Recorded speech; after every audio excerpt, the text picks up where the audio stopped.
Welcome back to Inside Boxing's Throwdown. This is Aurelio Martinez. My name is Steve Johnson. In our last segment, we talked a lot about some good, interesting things. I hope you had a chance to watch that. But in this segment, we're going to get right at it. We're going to talk about an upcoming fight that will be held August the 1st. And that's going to be with your favorite, Paulie Malignaggi. And he's jumping in the ring with Danny Garcia.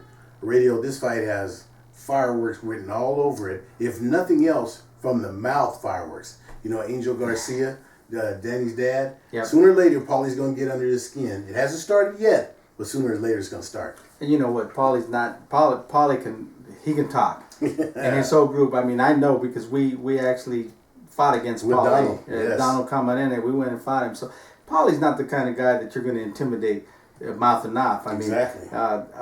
Danny Garcia's dad's not gonna scare him or intimidate him, saying, "Hey, get your trainer over here and do that," because Paulie's very good at that. Mm-hmm. Paulie's very good at that. He does it well. So I think we're gonna have probably a good confrontation, mouthing off back and forth, and it's going to get good verbally. Mm-hmm. But I tell you what, I think we're going to have a pretty good fight as well. Mm-hmm. Now you remember, I like both boxers. Okay, I like Paulie because he's a defensive. I'm a defensive type trainer. Okay, mm-hmm. I always had the notion that if you fight great defensively, you're going to win most of your fights because you're not going to get hit solidly. You're going to be defensively skilled. You're going to win. Okay. So. I like that, and I've always called Danny, sneaky good, mm-hmm. because he doesn't do anything fancy, but the moves he does is subtle and it keeps him in the pocket, so he can retaliate and he can hit you with the solid punches. Mm-hmm. So he's got that sneaky good style of fighting. Mm-hmm. So the key is when these two hit in the ring, are you going to see the defensive movement and skills of Paulie, where he's going to just try to outscore and win the decision, or are you going to actually see the subtle movement of Danny Garcia coming in aggressively, trying to knock Paulie out? Now, I don't know. Paulie got a good chin. I mean, he's been hit by some of the best. I don't know if Danny's going to knock him out. Mm-hmm. Well, I'm going to be interested far more in what happens before the fight, because I think this fight being held in New York at the Barclays Center. Remember in the last couple of fights that Danny Garcia has proclaimed New York as his new home. Well, New York is Paulie's home, not new. It's his home. Brooklyn, baby. And with Danny Garcia being from Philadelphia, I'm sure Paulie's going to dig at him in that sooner or later. And Angel's not going to like it, and he's going to start talking. And like you said, hey, I'm telling you folks, if you don't remember, go back and check it out on YouTube, the way Paulie Malignaggi shut down Keith Thurman. When you're trying to talk trash with him. Yeah. You cannot talk trash with Paulie. And Paulie is another one of those guys, we used to call him, Aurelio now, we used to call Paulie the Reggie Miller of boxing. Mm-hmm. And those of you that are familiar with Reggie Miller, in basketball, you did not want to get him started. Once you start talking to him, you don't get him started. And that's the way Paulie is. And I'm with Danny Garcia, he got exposed. There's chink in his armor, like we just mentioned earlier. Mauricio Herrera had him over there in Puerto Rico. Mauricio won that fight. Okay, Danny was able to escape with that win. If the Paulie Malignaggi comes in the ring, like the last time we saw Malignaggi when he fought Adrian Broner. Yeah. Okay, yeah. Malignaggi might win this fight, Aurelio. I'll tell you, he's got the defensive skills. Yes. He's got the defensive skills. I mean, I like a defensive fighter. That's all there is to it. If Paulie had a little more pop where he can set on his punches and keep his defensive skills, I'll tell you what, he would it would be a whole different picture for Paulie. I mean, well, the one thing about this fight, picture. Like you said, but the one thing about this fight is, and I'm just gonna touch on it and then you take it from here, but I'm of the opinion that whoever wins this fight throws his name into that lottery hat for the Mayweather Sweepstakes. Well, that's we want to talk about that because we want to talk about so let's just lead right into that. And good luck to both fighters on the Paulie and Danny because wait a minute, before you do that, you got to give. I'm not gonna let you get away without giving your opinion on the outcome of the fight. All you said was I like the defensive fighter. I already went out there. I said I think Paulie can pull this off. What do you think? I don't know. To be honest with you. I really don't know if Paulie can pull it out. Okay. I just think that Danny's strength and youth that's legitimate. Will carry him to a victory in this fight. And with saying that, I'm not saying that specifically he's the better fighter overall. When you talk about an entire boxing career, I'm not going to say that he's a better fighter than Paulie. Paulie's got a lot of credits in his career, but at this point and at this time of Paulie's career, and at the same difference with Danny, I'm not sure Paulie can win this fight. Okay, that's good enough because you stuttered enough. That's all I wanted you to. I want to have you on record so you can't change up later. But now let's talk about the sweepstakes. Like you said, there are some legitimate names. I don't even care about the non-legitimate names, but who are the legitimate contenders you see for the Floyd Mayweather September fight? Well, it's kind of funny because I honestly feel that this is going to be it for Floyd. I mean, Floyd.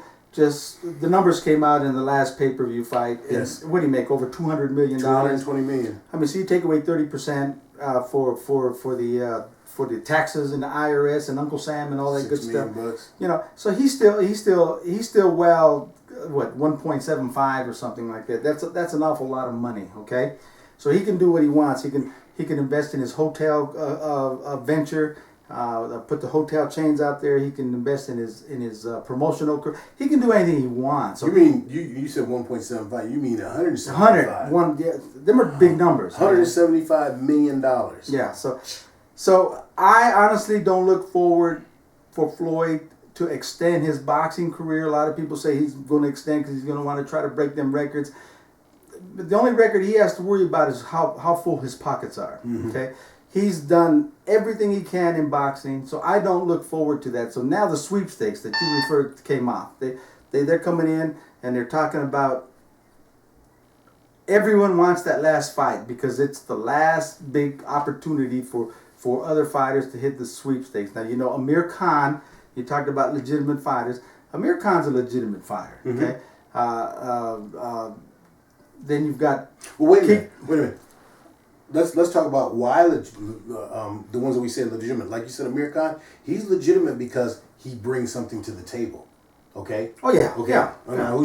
Well, Amir Khan, he is a legitimate contender. I'm going to tell you what, he's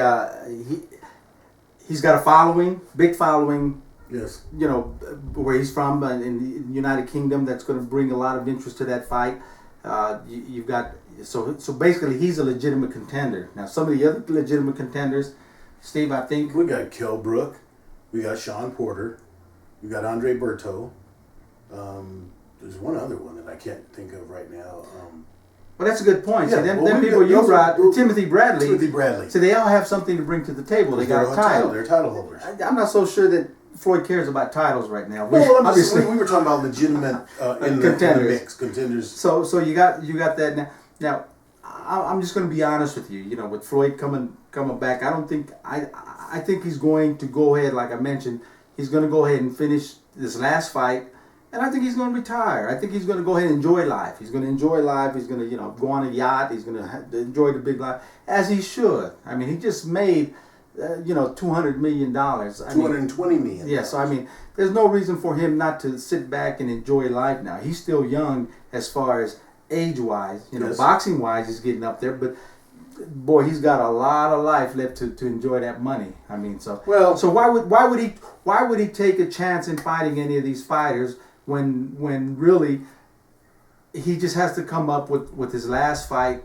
fulfill his contract, and he can't just fight a bum though. It's got to be legitimate. So I mean, who do you see? Well, listen, what we said long ago, before this Pacquiao fight, we talked about it, and I said if Floyd beats Pacquiao, he has nothing left to prove. Absolutely nothing left to prove. And his last fight with Showtime, he deserves to fight the neighborhood butcher, neighborhood grocery sacker. I'm serious, whoever it is.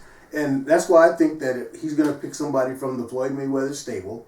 I don't think Showtime has anything to say about it. They cashed in Aurelio. This fight that he had with Manny Pacquiao, that was the cash in for HBO and Showtime both. Okay, so they really won't care. But I think that the reason I'm saying that Floyd will fight someone from the Floyd Mayweather stable, like I said, he's on record as saying he wants to give one of these younger guys a shot. Who's better to give a shot than one of his own young guys? But I'm of the belief different than you. Floyd's not done. Wow. He loves that limelight too much. This fight, he fights one of the younger guys, gives him a shot, they make some money, whatever happens, and he waits to see, if somebody comes up like right now, we would have to think that front runner would be Keith Thurman. Mm-hmm. He comes up and Floyd sits back basically like Sugar Ray Leonard did with Marvin Hagler. He sits back and he waits, and like I said before, Floyd right now, the crescendo with Floyd is like, Floyd. He's cool with that now. But you wait and let him sit out for a couple of years and, like you say, go on his yacht or whatever other ventures he has. And when Thurman comes up and Thurman keeps talking shit and he's like he is, then the crescendo comes, Floyd. And he loves that. He loves that limelight. That'll bring him back. Well, I'll tell you what, I disagree with you on the limelight because Floyd has always been crying out for positive publicity. He says, why don't these media outlets, why don't they talk about the good things I do, about the charitable things I do? They always talk about the negative things that I do. Well, he put himself in that position. But that's what I'm saying. For that reason, I don't think he really cares to come back because of that. But he loves it. But anyhow, finding someone in his stable will be a boring fight. I don't think because he's not going to beat up someone in his stable. So who's he going to fight? So I'm going to tell you what. And you hear it from me. Who he's going to fight. Here we go. The next fight, because I disagree with you. Showtime has something to say with it. It may be minimal now because they did cash in, but they've got something to say. So they want a fight that people are going to buy, that people are going to watch. Let me tell you who he's going to fight. Okay. Oscar De La Hoya. That's exactly who he's going to fight because people will pay to watch that. Oscar knows exactly what he's doing. He's a golden boy. He's not a chump. He knows what he's doing. Get into training, start training, and he didn't stink up the last fight. In the first fight, it was a very competitive, good fight. What year? Yeah, in 2008 was when he fought last. Okay. I don't know if it was with Floyd, but when he fought last, Oscar. Okay. So I'm saying, but you don't forget, you don't forget to box. Okay. I mean, it depends on how much Oscar's willing to put into training, on how competitive he's going to be. And I'll tell you what, Oscar knows what it is to train. He knows what it is to box. So I think that's going to be, and that's a fight that all the Hispanics, the Mexicans, all the Latino will watch that because they will watch that. It's just a fight that will sell and it will bring viewership. So I'm looking to see that that's what it's going to be. Floyd's not going to take a chance in fighting Amir Khan or Thurman or anyone like that. He's not going to blemish his record. Why would he? Yeah. So But let me tell you this. Okay. It just flashed into my head when you said Oscar De La Hoya. P.T. Barnum comes to mind. Oh, come on. There's one born every minute. Now, everyone right now is saying Floyd and Manny Pacquiao both suckered us into the Floyd-Manny Pacquiao fight, thinking that was actually going to be a fight. You and I, when we talked about it several times, I said there's no way that's going to be a fight. Okay? Mm-hmm. It's going to be more of a chess match, which it turned out to be. So anybody that thinks that this fight, I'll give you credit on this. Oscar De La Hoya brings something to the table. These other people bring nothing to the table. He brings something to the table, which would be very attractive to Showtime.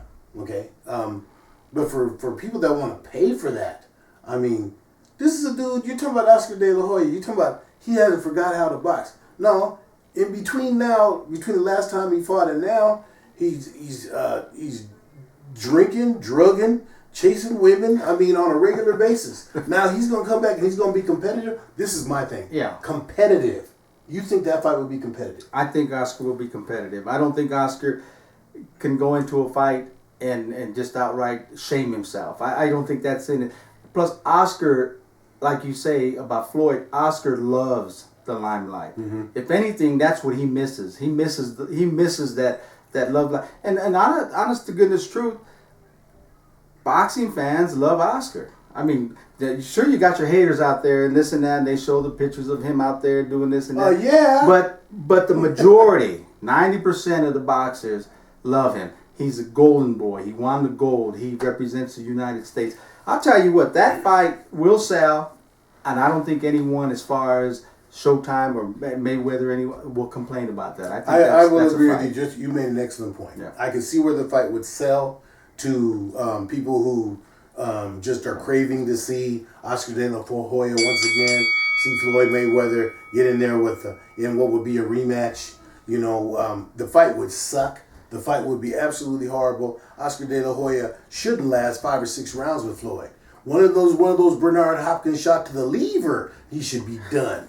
Okay? I don't want to hear about, really, Oscar De La Hoya. And for you to think 90% of boxing fans really miss Oscar?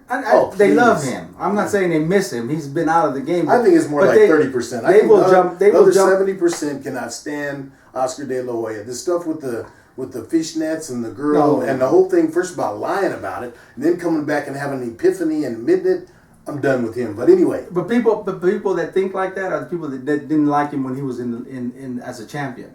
Them are people that never did like him. People that like him, and they'll pay this. I'll watch the fight. I'll tell you. Will you pay that $99? No, it's not going to be $99. Okay. Oh, okay. We know it's not going to be $99. How much is it going to be? There's not going to be. It's going to be back to regular. $60, $59.99. I'll give him $29.95 to see that fight. But anyway, we're going to end this segment, and we're going to keep tabs on this. We're going to keep tabs on Floyd and the sweepstakes and who's making a big run. You talk about Thurman, you talk about Amir Khan. You know, they need to get that out of their head, and they need to start to build their own monstrosity, their own fan base, because the Floyd thing is not there for them. Okay, so we'll leave you with that, and until we come back next week, keep them hands up. Keep them up.